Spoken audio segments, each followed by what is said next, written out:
नमस्कार विद्यार्थी मित्रांनो, अभ्यास अलर्ट या आपल्या यूट्यूब चॅनलवरती आपलं स्वागत आहे. तर विद्यार्थी मित्रांनो, आज आपण पाहणार आहोत 7 फेब्रुवारी 2026च्या अत्यंत महत्त्वाच्या चालू घडामोडी. तर व्हिडिओ पहिल्यापासून शेवटपर्यंत पाहण्याचा प्रयत्न करा. अतिशय महत्त्वाचे आणि निवडक प्रश्न असणार आहे जे की तुम्हाला कोणत्याही स्पर्धा परीक्षेमध्ये डायरेक्ट विचारले जाऊ शकतात. तर विद्यार्थी मित्रांनो बघा, आजचा पहिला प्रश्न आहे 2026मध्ये 68वा ग्रॅमी पुरस्काराने कोणाला सन्मानित करण्यात आले आहे. ओके, तर अतिशय महत्त्वाचा प्रश्न आहे विद्यार्थी मित्रांनो.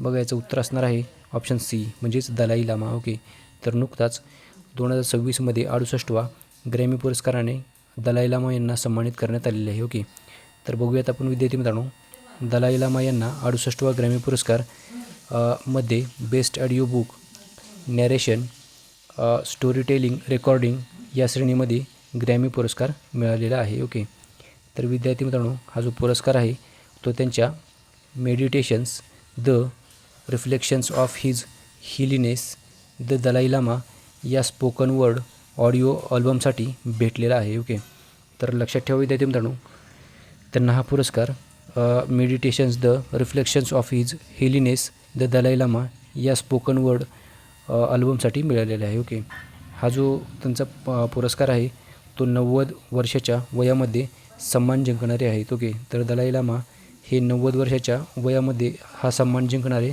व्यक्ती आहेत. ओके, लक्षात ठेवा.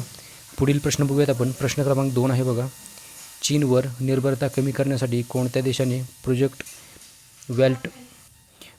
वॉल्ट सुरू केलेला आहे. ओके, तर विद्यार्थी मित्रांनो बघा, याचं उत्तर असणार आहे ऑप्शन सी म्हणजेच अमेरिका. ओके, तर अमेरिका या देशाने चीनवरती निर्भरता कमी करण्यासाठी प्रोजेक्ट वॉल्ट हा सुरू केलेला आहे. ओके, तर विद्यार्थी मित्रांनो बघा, अमेरिकेच्या सरकारने प्रोजेक्ट वॉल्ट नावाची एक 12 अब्ज अमेरिकन डॉलरची योजना सुरू केलेली आहे. ओके, तर बघा, याचा उद्देश आहे विशिष्ट आवश्यक मिनरल्सच्या स्टॉकपाईल तयार करून चीनवर अवलंबित्व कमी करणे आणि आपला पुरवठा साखळी सुरक्षित करणे हा आहे. हे पाऊल अमेरिकेने त्याच्या उद्योगांना आणि तंत्रज्ञान क्षेत्राला चीनच्या प्रभुत्वापासून वाचवण्यासाठी घेतलेले आहे. ओके, तर लक्षात ठेवा. प्रश्न क्रमांक 3 बघूयात आपण.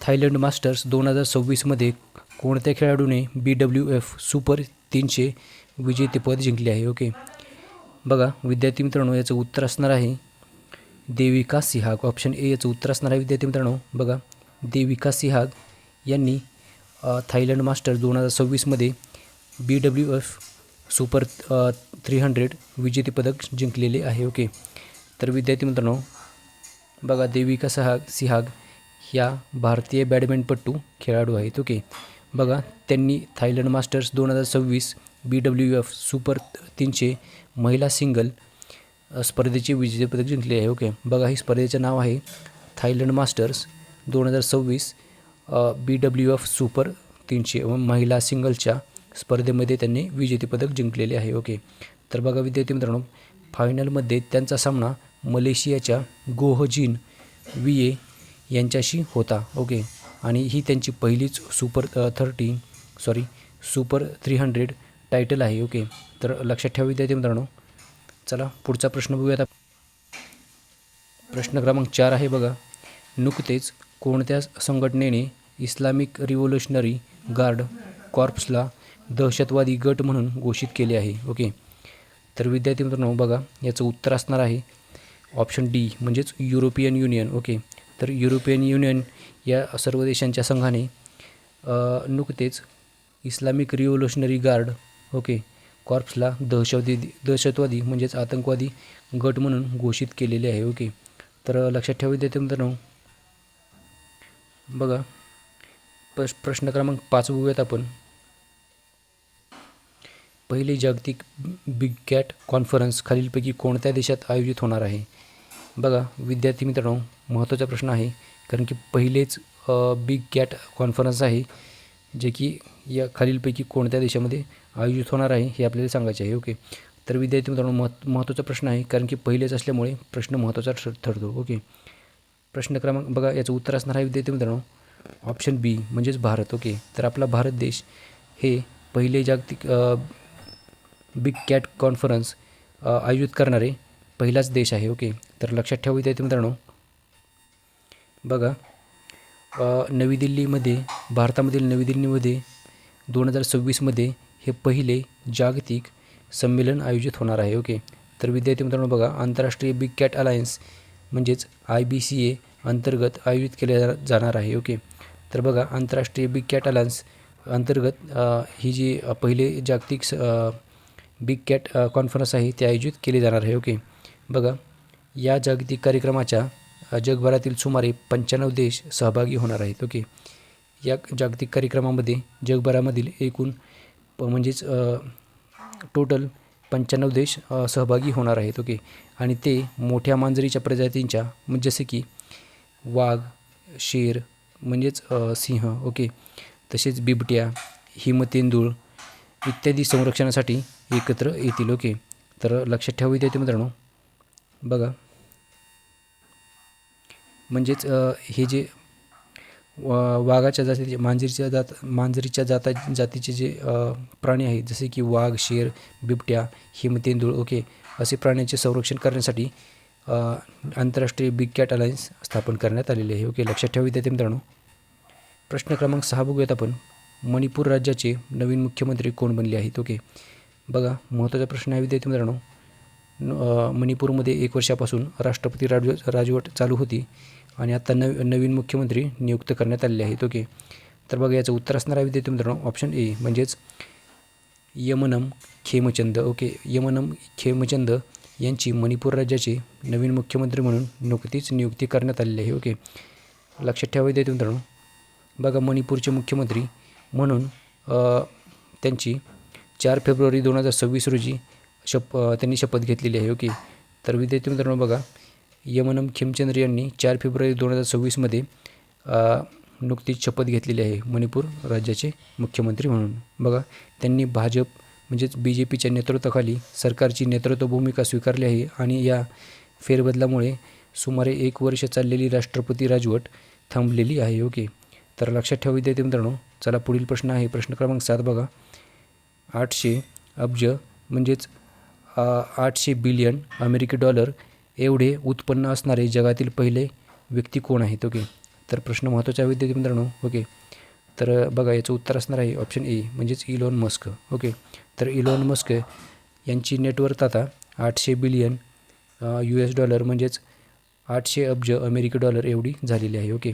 तर लक्षात ठेवा विद्यार्थी मित्रांनो, बघा, इलॉन मस्क हे जगप्रसिद्ध उद्योगपती आणि नवोन्मेषक म्हणजेच इनोव्हेटर आहेत आणि ते तंत्रज्ञान नेते आहेत. ओके. तर बघा, 2026मध्ये ते 800 अब्जपेक्षा जास्त निव्वळ संपत्ती असणारे जगातील पहिले व्यक्ती ठरलेले आहेत. ओके. तर बघा, जगातील पहिलेच व्यक्ती आहेत. प्रश्न महत्त्वाचा आहे. तर त्यांच्या कंपन्या कोणकोणत्या आहेत ते आपण पाहूयात. ओके. तर बघा, टेस्ला इलेक्ट्रिक वाहने तयार करण्यासाठी ही त्यांची एक कंपनी आहे. तसेच SpaceX अंतराळ संशोधन व रॉकेट तंत्रज्ञान तयार करते. ओके. तर बघा, XAI कृत्रिम बुद्धिमत्तेसाठी प्रसिद्ध आहे. तर X म्हणजेच ट्विटर. ओके.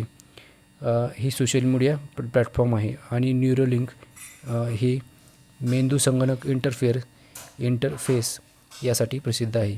तर बघा, द बॉर्निंग कंपनी, ओके, हे टनेल आणि वाहतूक प्रकल्पासाठी काम करते. ओके. लक्षात ठेवा विद्यार्थी मित्रांनो, अशा यांच्या कंपन्या आहेत. ओके. बघा, प्रश्न क्रमांक 8 बघूयात आपण.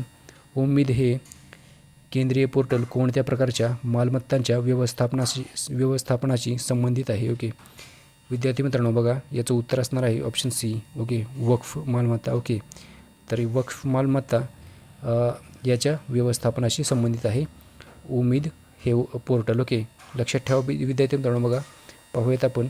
वक्फ मालमत्ता म्हणजे इस्लामिक कायद्यानुसार धार्मिक किंवा सार्वजनिक उपकारासाठी दान केलेली जमीन, इमारती किंवा इतर मालमत्ता जी की विकली आहे, वारसा हक्क दिली किंवा हस्तांतरित केली जाऊ शकत नाही, या मालमत्तांचा उपयोग समुदायातील गरीब महिला, मुलं आणि इतर लाभार्थ्यांसाठी केला जातो. ओके. तर लक्षात ठेवा विद्यार्थ्यांनो माहिती. बघा, हे जे उम्मीद पोर्टल आहे त्याचे उद्दिष्ट पाहूयात आपण. ओके. तर भारतातील सर्व वक्फ मालमत्तांची डिजिटल नोंद करणे हे याचे मुख्य उद्दिष्ट आहे. ओके. तसेच त्यांची विद्यार्थी मित्रांनो, तसेच त्यांची पारदर्शक व्यवस्थापन, व्हेरिफिकेशन आणि मॉनिटरिंग करणे, भूटॅगिंग, तक्रारी निवारण आणि उपयोगाचे नियमन सुलभ करणे, मालमत्तांचा योग्य वापर असे याचे उद्दिष्ट असणार आहे. ओके, तर लक्षात ठेवा विद्यार्थी मित्रांनो. चला पुढचा प्रश्न बघूयात आपण. प्रश्न क्रमांक 9 आहे बघा. भारतातील पहिले doctor Babasaheb Ambedkar advocate training and research सेंटरचे उद्घाटन कोठे झाले आहे? तर विद्यार्थी मित्रांनो बघा, प्रश्न महत्त्वाचा आहे कारण की भारतातील पहिलेच आहे, त्यामुळे प्रश्न महत्त्वाचा ठरतो. ओके, तर बघा विद्यार्थी मित्रांनो, याचं उत्तर असणार आहे ऑप्शन बी. ओके, तर मुंबई येथे भारतातील पहिले doctor Babasaheb Ambedkar advocate training and research centre हे याचे उद्घाटन करण्यात आलेले आहे. ओके, तर बघा विद्यार्थी मित्रांनो, भारताचे पहिले doctor Babasaheb Ambedkar advocate training and research centre हेचे उद्घाटन नवी मुंबई येथील तळोजा येथे करण्यात आलेले आहे. लक्षात ठेवा विद्यार्थी मित्रांनो. ओके, तर बघा भारत येथे बघा हे जे